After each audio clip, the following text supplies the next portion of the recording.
Oke, Assalamualaikum warahmatullahi wabarakatuh. Selamat sore semuanya. Seperti yang kalian lihat, saya sekarang sudah berada di depan Pasar Johar.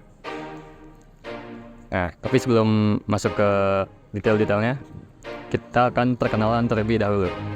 Dimulai dari saya sendiri, saya Givari Fasya Aryadi, NIM 2305030066. Selanjutnya, Perkenalkan, nama saya Muhammad Bagus Putrawan Rusda, NIM 23050048. Oke, perkenalkan nama saya Muhammad Farsil Ilham, NIM saya 2305030068. Perkenalkan, nama saya Nafis Zikir Mevandi dengan NIM 2305030075. oke, selanjutnya saya akan menjelaskan tentang agendanya.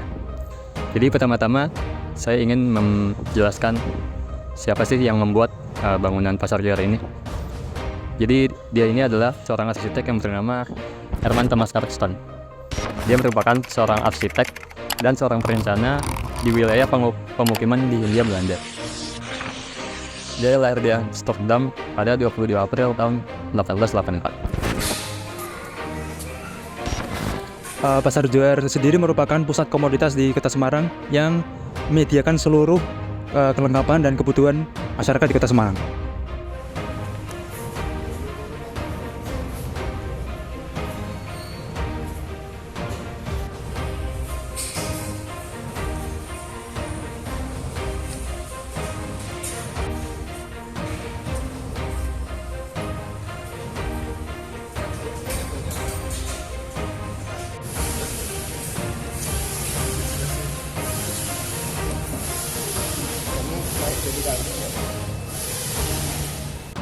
Desain struktur ditunjukkan dari bagian kolom Pasar Johar itu sendiri yang berbentuk selubung yang ditunjukkan dari bagian atap Pasar Johar itu sendiri.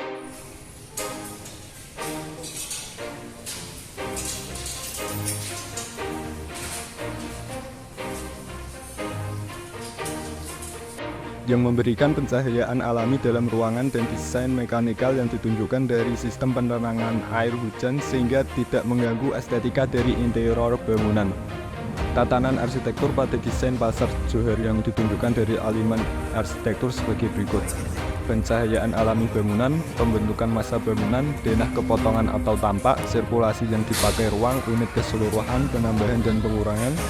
Selain itu, tatanan arsitektur dapat dilihat bahwa dari suhu, simetri, hierarki, dan datum.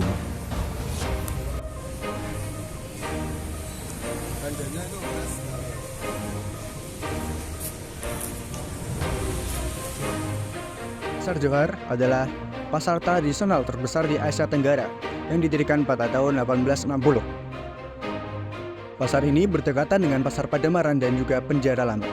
Ya, jadi zaman dahulu pasar ini sering digunakan untuk para keluarga dari tahanan, itu untuk menunggu tahanan tersebut. Terus Pasar Johar semakin ramai dan akhirnya diadakan perluasan dan menambah los baru.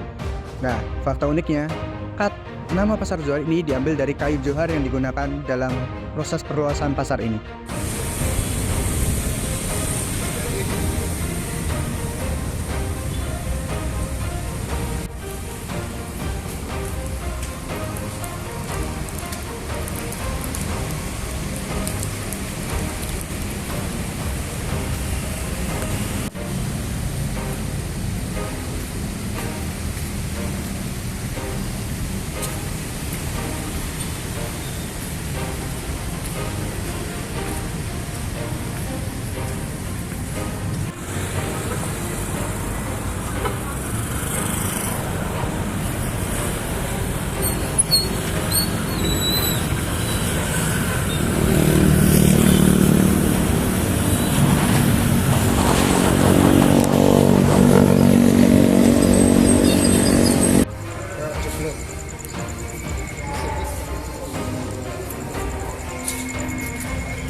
Pada tahun 1931, penjara yang ada di Pasar Johar ini digusur untuk membangun sebuah pasar sentral yang berguna untuk menyatukan 4 pasar lain yang ada di sekitarnya, yaitu Pasar Benteng, Pasar Johan, Pasar Jumatan, dan Pasar Pakajon. Lalu pada tahun 1933, ada seorang insinyur bernama Thomas Karsten ingin merancang ulang bangunan Pasar Johan ini. Sayangnya di tahun 1936, rancangan tersebut harus dibatalkan karena diganti dengan rancangan baru.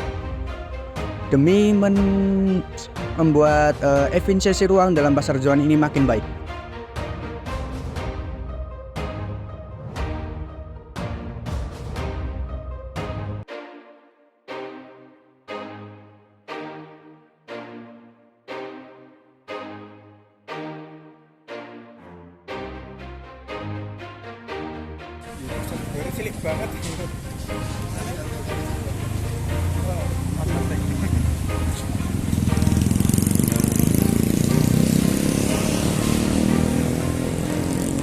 Bangunan ini terdiri dari 4 blok yang disatukan oleh gang selebar 8 meter. Dan bangunan dari Pasar Johar ini berorientasi ke arah timur. Pasar Johar merupakan bangunan yang terdiri dari 2 lantai. Dan di tengah dari pasar ini terdapat void atau kosong, yang kemudian sisi melintang bangunan terdiri dari 6 buah traf, dan sisi membusir memiliki 4 buah traf.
Tuh, 2, 3.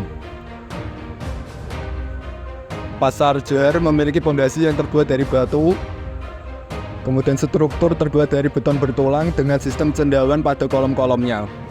Kolom memiliki modul sepanjang 6 meter dengan penampang berupa persegi 8. Kolom seperti ini dinamakan dengan konstruksi jamur atau konstruksi museum. Atap berupa atap datar terbuat dari beton. Pada bagian tertentu dari atap, ada peninggian sebagai lubang udara. Bangunan ini memenuhi tapak yang tersedia sehingga tidak terdapat halaman ataupun ruang terbuka.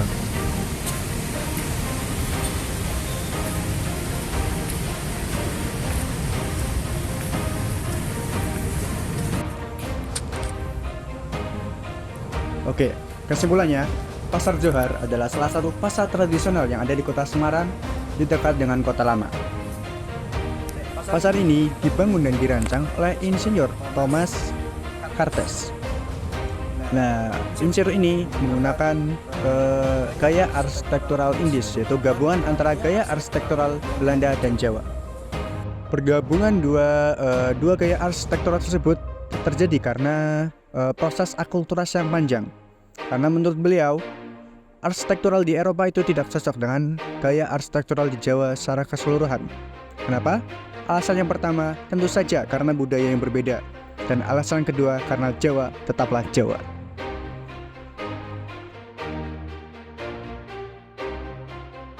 Oke, demikianlah video kali ini. Sekian, terima kasih telah menonton sampai habis. Terima kasih.